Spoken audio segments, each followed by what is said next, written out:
자, 우리 수행평가 대비 프린트인데 선생님이랑 이 뒷부분 영상에서 같이 해볼 거고요. 선생님이 아직도 요거를 잘 못하는 친구들이 있어서 2차 함수 그래프, 꼭지점 y절편 그리고 y절편의 대칭인 점 이용해서 그리는 것까지 한 번만 같이 해보도록 하겠습니다. 자, 우리가 이렇게 생긴 2차 함수의 식을 무슨 형? 일반형이라고 했습니다. 자, 이 일반형의 안 좋은 점이 뭐냐면 2차 함수는 꼭지점이 중요한데 이 일반형에서는 꼭지점을 바로 알 수가 없어. 그래서 우리가 표준형으로 바꿔서 꼭지점을 파악한 다음 뭔가 그래프를 그려나가든지 이렇게 이용을 한다고 했습니다.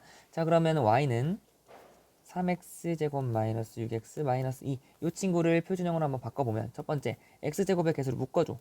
어디까지? 1차항까지만 묶어줘. 자, 3을 뺏기면 3을 나눈다라는 의미이기 때문에 마이너스 2x 상수항은 바깥에 놔둡니다. 자, 그 다음 이 친구가 완전 제곱식이 되기 위해서 필요한 숫자가 있는데 그 필요한 숫자는 x 앞에 붙어있는 이 친구 마이너스 2의 반이라는 건 2분의 1을 곱한 거죠. 그거의 제곱입니다. 얘네 약분하면은 마이너스 1이 되기 때문에 마이너스 1의 제곱은 1이잖아. 그러니까 우리가 필요한 숫자가 1이라고. 즉 3의 x제곱 마이너스 2x 필요한 숫자 1 플러스 1 마이너스 1의 바깥의 상수항은 그대로. 자, 그럼 여기서 필요 없는 친구를 내쫓을 겁니다. 누가 필요 없어? 플러스는 필요 없고 마이너스가 필요가 없단 말이야. 그래서 플러스 1까지는 그대로 놔두고요. 자, 마이너스 1을 내쫓을 건데 항상 앞에 걸려있는 요 친구랑 요 친구를 곱하면서 바깥으로 내보내줘야 돼요. 바로 여기 있는 거지. 그러면 마이너스 1이 나가는 게 아니라 마이너스 3이 나가지는 거지. 자, 이렇게 마이너스 3이 나가지는 거죠. 거기에 마이너스 2까지 원래 있었고. 자, 그러면은 x 1 내릴 건데 마이너스가 나와야 되니까 마이너스 1 마이너스 1로 쪼개야지 인수분해가 됩니다. 즉 3의 x 마이너스 1의 제곱 마이너스 5야 하고 표준형으로 우리가 바꿀 수가 있는 거죠. 그럼 꼭지점이 몇 컴마 몇? 1 컴마 마이너스 5가 되고. 자, y절편 우리가 일반형의 장점 중에 하나가 딱 끝에 있는 상수항이 바로 y절편이 된다고 했습니다. 그러니까 y절편은 마이너스 2. 자, 그럼 1 컴마 마이너스 5 찍고 y절편 마이너스 2까지 찍었어. 그럼 우리가 그릴 수 있는 그래프는 여기까지인 겁니다. 자, 그래프는 절대 중간에 끊기면 안 되고 이렇게 끝까지 오셔야 돼요. 자, 그 다음에 이제 우리가 이 반대쪽 부분을 완성을 못했으니까 이 y절편의 대칭인 점을 이용해서 반대편을 완성하자. 자, 이 y절편의 대칭인 점을 찾으려면 꼭지점을 관통하는 축을 먼저 그려. 축은 무조건 꼭지점을 관통합니다. 자, 그럼 이 축의 방정식은 x는 하고 꼭지점의 x좌표랑 똑같이 간다고 했죠. 1 이렇게. 그럼 이제 우리가 할 행동은 뭐야? 이 y절편을 이 축을 기준으로 해서 반대로 넘겨주시면 돼요. 그럼 여기 몇 컴마 몇이 되죠? 2 컴마 마이너스 2가 되죠. 그러니까 우리 y절편의 대칭인 점은 2 컴마 마이너스 2가 돼요. 여기.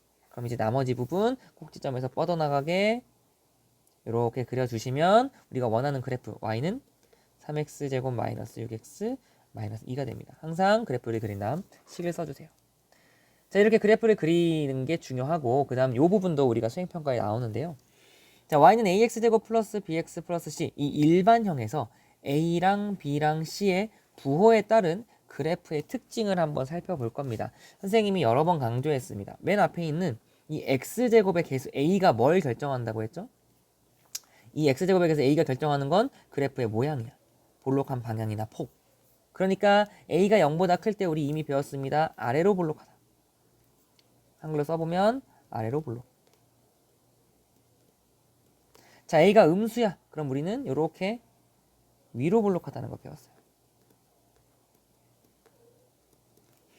자, 그 다음에 이번에는 A랑 B의 부호를 같이 볼 건데 A랑 B의 부호가 같을 때와 A랑 B의 부호가 다를 때, 그러니까 즉 뿔뿔 마마거나 아니면 뿔마거나 맞뿔이거나 이런 식으로 부호가 같을 때랑 다를 때 우리가 축의 위치를 생각해 볼 수가 있는데, 자, 여러분들이 수업을 잘 들었으면 여기서 y는 ax제곱 플러스 bx 플러스 c 이 친구의 축의 방정식을 a, b, c로 어떻게 표현할 수 있었냐면 x는 마이너스 2a분의 b야라고 표현할 수 있었습니다.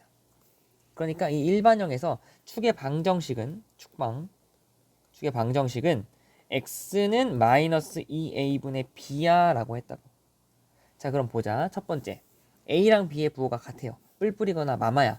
그러면 요 부분 a분의 b라는 부분은 둘이 부호가 같으면 플러스가 되겠죠. 마마여도 플러스, 뿔뿔이어도 플러스가 될 거 아니야. 거기에 마이너스 2분의가 걸려 있는 거니까 이 a, b의 부호가 같을 때 x는 마이너스 2a분의 b에서 이 친구들이 음수가 됩니다. 다시 얘네들 부호가 같으니까 플러스, 거기에 마이너스 2분의가 걸려 있으니까 곱해주면 마이너스 음수가 된다는 거야. 그 말은 축이 이렇게 음수 왼쪽에서 생긴다는 거야.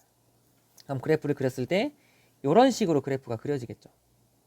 선생님 볼록한 방향은 어떻게 하셨죠? 그냥 선생님이 설명하기 위해서 축에, 지금 우리는 축에 집중하고 있는 거니까 그냥 아래로 볼록하게끔 그린 겁니다. 이렇게. 그럼 x는 마이너스 2a분의 b라는 축이 y축보다 왼쪽에 있죠. 그러니까 우리는 축이 y축보다 왼쪽에 있다. 이렇게 그래프가 왼쪽에 치우쳐지게 그려진다는 거예요. 근데 반대로 a랑 b의 부호가 다를 때를 살펴볼게요. 그럼 축의 방정식은 마이너스 2a분의 b였는데, 자, a랑 b의 부호가 달라. 그럼 a분의 b라는 친구가 플러스분의 마이너스구나. 아니면 마이너스분의 플러스이기 때문에 마이너스가 나옵니다. 거기에 마이너스 2분의 1을 곱해져 있는 상태이기 때문에 이 친구들이 양수가 나오지. 언제? 둘이 부호가 다를 때. 그 말은 축이라는 친구가 어디에 생긴다? 오른쪽에. 누구다? y축의 오른쪽에 생긴다. 그래서 그래프를 그려보면은 이런 식으로 그래프가 오른쪽으로 치우쳐져 있게 그려질 겁니다. 그래서 y축보다 오른쪽에 있다. 이렇게. 우리가 A랑 B의 부호가 같은지 다른지에 따라서 그래프의 축이 Y축을 기준으로 어느 쪽에 있는지를 판단할 수 있다는 겁니다. 그래서 여러분들이 요 일반형으로 바꾼 식이 있어요. 바꾼 식이 뭐냐면 Y는 A의 X 플러스 2A분의 B의 전체의 제곱 플러스 4A분의 마이너스 B제곱 플러스 4AC. 이거를 외울 필요는 없어. 외울 필요는 없는데 최소한 요걸 통해서 축의 방정식 정도는 구할 수 있구나라는 사실을 알고 있으면 좋습니다. 얘는 외울 필요 없어요. 자, 이제 마지막 y 절편의 위치. 자, 우리가 일반형에서 이 c가 어떤 걸 의미했죠? y 절편이 된다라는 거를 선생님이 설명해 줬습니다. 그러니까 c가 0보다 크다라는 건 y 절편이 0보다 크다라는 의미야. 그러니까 그래프를 그렸을 때 그냥 아래로 볼록이다 생각하고 그래프를 그렸을 때 이렇게 y 절편이 0보다 크게 이렇게 생기겠죠. 근데 c가 0보다 작다라는 거는 y절편이 0보다 작다라는 거기 때문에 이렇게 그래프를 그리면 이런 식으로 y절편이 0보다 작게 형성이 될 겁니다. 그래서 우리가 이 내용들이 수행평가에 그대로 나오기 때문에 잘 숙지해놨다가 다음 주 월요일 날 6월 22일 날 수행평가를 잘 보시면 됩니다.